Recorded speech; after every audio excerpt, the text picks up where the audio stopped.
વડોદરા શહેરના લાલબાગ સ્થિત દેવી swimming pool બંધ, ઉનાળામાં પાલિકા તંત્ર પર બેદરકારીના આક્ષેપ। વડોદરા શહેરના લાલબાગ વિસ્તારમાં આવેલા દેવી સ્વિમિંગ પુલ હાલમાં બંધ હાલતમાં હોવાથી સ્થાનિકોમાં અસંતોષ ફેલાયો છે। વહીવટી તંત્રની નિષ્કાળજી અને બેદરકારીના કારણે ખાસ કરીને બાળકો અને પરિવારોને ઉનાળાની રજાઓ દરમિયાન મુશ્કેલીનો સામનો કરવો પડી રહ્યો છે।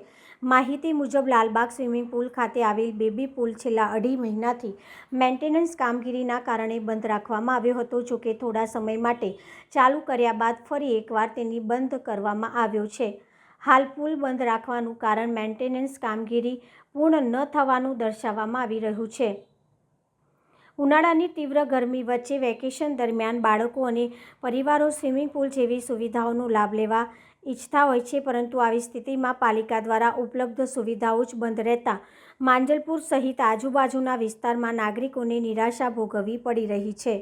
સ્થાનિકોમાં પ્રશ્ન ઉઠી રહ્યો છે કે જો મેન્ટેનન્સ કામગીરી કરવી જ હોય તો તે ચોમાસા અથવા શિયાળામાં કેમ કરવામાં આવતી નથી। ઉનાળાના પીક સિઝનમાં આવી કામગીરી હાથ ધરાતા લોકો માટે ઉપલબ્ધ એક મહત્વપૂર્ણ સુવિધા બંધ થઈ જાય છે। એક તરફ મહાનગરપાલિકા નવા સ્વિમિંગ પુલ બનાવવા અંગે જાહેરાતો કરે છે, ત્યારે બીજી તરફ હાલમાં પુલની જાળવણીમાં ઉણપ દેખાતા તંત્રની કામગીરી પર સવાલો ઊભા થઈ રહ્યા છે।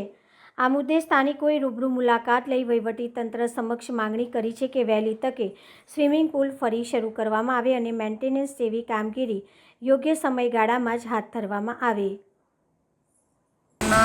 બાળકોને અને તેમના વાલીઓને જે છે વેકેશનની રાહ જોતા હોય છે બાળકો, કે એમના બાળકો સ્વિમિંગ પુલની મજા માણે, મોજ માણે, પણ છેલ્લા 2.5 મહિનાથી પણ વધારે સમયથી જ્યારે આ સ્વિમિંગ પુલ બંધ રાખ્યું હતું વહીવટી તંત્ર દ્વારા, ત્યારે આજે જ્યારે ચાલુ કરવામાં આવ્યું એમાં મોટું સ્વિમિંગ પુલ ચાલુ કર્યું, પણ જે નાનું બેબી સ્વિમિંગ પુલ છે એ બંધ કર્યું છે। ત્યારે જાણ કરતાં એવું કીધું છે કે ત્યાં મેન્ટેનન્સની કામગીરીના કારણે બંધ કર્યું હતું। તો 2.5 મહિનાથી તમે જે કામ કરતા હતા તો 2.5 મહિના તમે શું કર્યું? અને કહેવાનો અર્થ જ એવો છે, એવો પણ છે માંગણી અને વિરોધ કે કટાક્ષ, કે એક તરફ તમે બાળકો પાસેથી, વિદ્યાર્થીઓ પાસે, પરિવારજનો પાસેથી ફી પણ ઉઘરાવો છો, ત્યારે ફીનું વળતર નથી આપી શકતા। આજે આ વ્યવસ્થા ઊભી કરી છે એ વ્યવસ્થા પૂરી નથી પાડી શકતા। તમારે જો મેન્ટેનન્સ લેવાનું હોય તો 4 મહિના શિયાળાના છે, ચોમાસામાંના છે, એમાં તમે કેમ મેન્ટેનન્સ નથી દેતા? આજે જ્યારે ઉનાળાનો સમય છે, બાળકોનું વેકેશન હોય છે, તો શું વેકેશન પૂર્ણ થયા પછી બાળકો અહીંયા વેકેશનમાં અહીંયા મજા માણશે, સ્વિમિંગ પુલની મજા માણશે?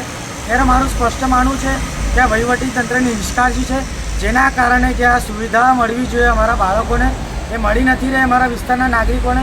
અને બીજી એક સ્પષ્ટ વાત એવું કહે છે, એક તરફ પાલિકા બીજા નવા સ્વિમિંગ પુલ બનાવવાની વાત તો કરે છે, પણ સામે જે હયાત જે સ્વિમિંગ પુલ છે એની કાળજી નથી લેતી, એની મેન્ટેનન્સ નથી કરતી।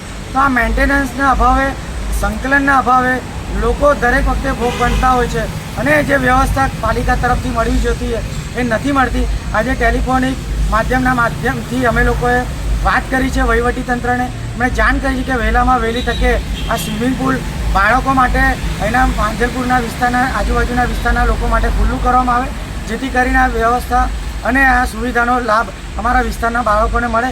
અને જ્યારે પણ આવી કોઈ કામગીરી લેવાની હોય તો તમારી પાસે બીજો ઘણો સમય હોય છે, શિયાળાનો સમય હોય છે કે ચોમાસાનો સમય હોય છે, ત્યારે જ તમારે આ કામગીરી લેવી જોઈએ એવી મારી સ્પષ્ટ માંગણી એમની ટેલિફોનિક માંગણી દ્વારા કરવામાં આવી છે। ત્યારે એક વખત ફરીવાર વહીવટી તંત્રના નિષ્કાળજીના કારણે લોકોએ ભોગ બનવાનો વારો આવ્યો છે। ચંદ્રશેખર પાટીલ, વોર્ડ નંબર 18, કોંગ્રેસ પ્રમુખ, માંજલપુર।